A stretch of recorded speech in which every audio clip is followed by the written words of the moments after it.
I just got back from my very first trip to Japan, and I have 13 tips that are gonna help you save time, save money, and basically make it a stress-free trip. The reason I went to Japan in the first place was for a snowboarding trip with my dad, uncle, and brother up north in Hokkaido at a ski resort called Kiroro Resort. Let me tell you, it was one of the most unbelievable trips of my entire life because of the amount of snow. Japan is the snowfall capital of the world, with more than 600 inches dumping on some mountains every single year. That's 15 meters of snow, and it was by far the most snow I've ever seen in my life. So if you're into snowboarding, definitely make a snowboard trip out of it. We went in January and it was amazing. But after our 5 days up north, we went down to Tokyo for 5 days, and I explored and did as much as possible. So let's just jump into the first tip. The first tip I want to tell you about is adding the Suica Card to your Apple Wallet. This is by far the easiest way to pay for trains, buses, and you could also use it at places like McDonald's or even all the vending machines on the roads. Suica is just a payment processor that Japan uses throughout the entire country. Basically, you just want to add 5,000 yen to start your trip off, and you could always add more later on. To do this, just go to your Apple Wallet, press the plus sign. Then you see right there below it says transit card, press on that and type in Suica. It's really that easy. So when you're going through the train stations, they're gonna make you tap to pay when you enter the train station, and then once you get off at your final stop, you'll tap to get out of the train station, and that will be your final price. So like I said, just add some yen in there,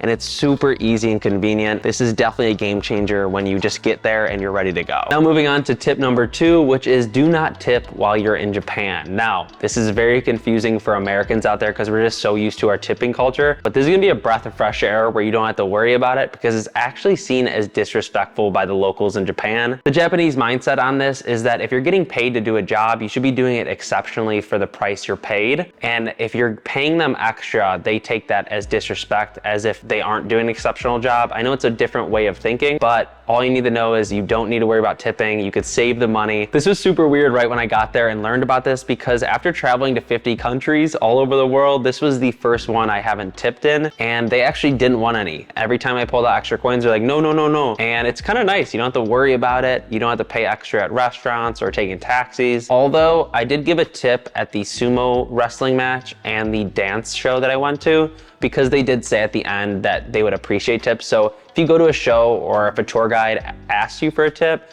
maybe think about it if it's a great time. Other than that, don't tip and you'll be all good. Moving on to tip number 3 is be respectful of the Japanese culture. The Japanese are very kind, peaceful people. They're not loud like us Americans. So when you're on the trains, you're gonna notice most people don't even say a word. They'll be sleeping. They're gonna be chilling there, speaking really, really quietly. It's definitely not like a train in New York City or Chicago where it's absolutely chaos. No, this is a very efficient country, very quiet and kind. Just try not to be a crazy loud tourist when you're here. Now for tip number 4 is to walk on the left side of the sidewalk. Now Japan is one of those countries that drives on the left side of the road. And if you didn't know, 70% of the world drive on the right side of the road and only 30% drive on the left. So Japanese are used to walking on the left and driving on the left, and therefore you should do the same thing. If not, you are gonna get bulldozed by so many people. If you didn't know, Tokyo has the largest metropolitan area in the entire world with more than 37 million people. So it's absolute chaos. There's so many people. So walking on the left side will really help you out. Me, when I was starting out, I was walking on the right and I had to just weave my way through,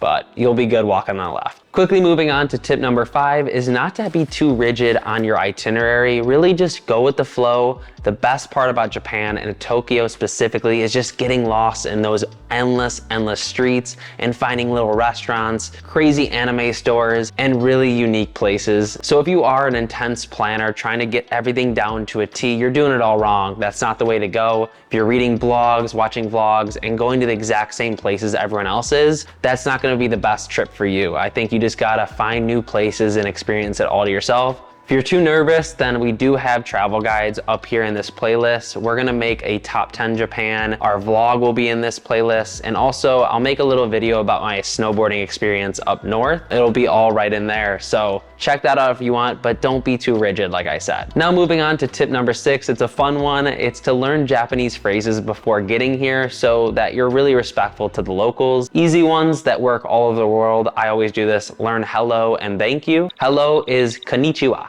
And then for thank you, it's arigato gozaimasu. An easier way to say it is arigato. Instead of saying arigato gozaimasu, you could just say arigato and they'll understand. But if you want to be as respectful as possible, gotta say arigato gozaimasu. Hope I'm saying that correctly. I'm trying my best here. But now let's move on to number 7. For tip number 7, this is a huge one if you want to save money. It's to bring your passport with you when you go shopping to places like Kababashi Street if you're trying to get a Japanese knife. If you bring your passport here or to other stores all around Tokyo or Japan, you could save all your tax money. Not all stores do this, but a lot do in the touristy areas around Tokyo. You'll see these passport signs that say passport, no tax. So definitely bring that around with you and be careful not to lose it. That's like my worst worry. Maybe just set up a day to go to certain shops so you know that day is for shopping and not bring your passport with you the entire time. That could help. You do not want to lose your passport. Now on to tip number 8. It's to download an eSIM before arriving. I use the one called Airlo and it's much cheaper than doing like Verizon where it's $10 every single day you use it.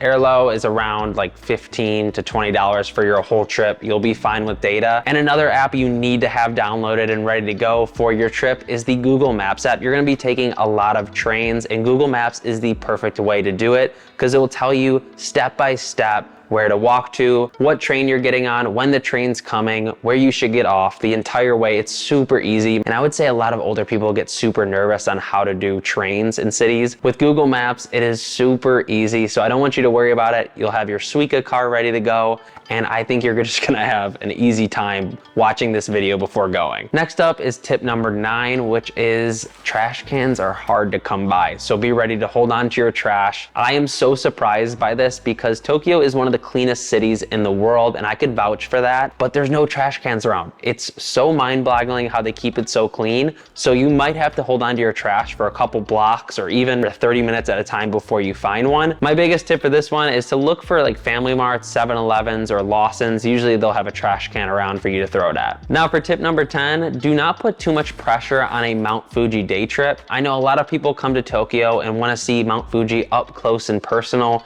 but this could definitely be a little bit of a trip ruiner, especially because Mount Fuji's said to be not seen 80% of the time because it's covered in clouds. I did a day trip from Mount Fuji. It was about a 10-hour day trip. Takes 2 hours to get there by car. Did a little bit of adventuring around that area. We were only able to see Mount Fuji clear in the day for about an hour and that was all. So the rest of the time it was cloudy and there's not much to do in that area. So I would recommend if you have a shorter trip, do not do a day trip to Mount Fuji. I don't want you to have a bad time, but if it's super clear, definitely do it. Just keep track of the weather and you should be fine. Now, if you have a longer trip, like a 14-day trip, then I would even add 2 days around the Mount Fuji region. There's a lot of great hotels that have outdoor onsens with unbelievable views of Mount Fuji, and that would definitely be worth it. But like I said before, if you have a shorter trip, do not go take a day trip. I think Tokyo has so much to do. And if you really want to see Mount Fuji, go up to the Skytree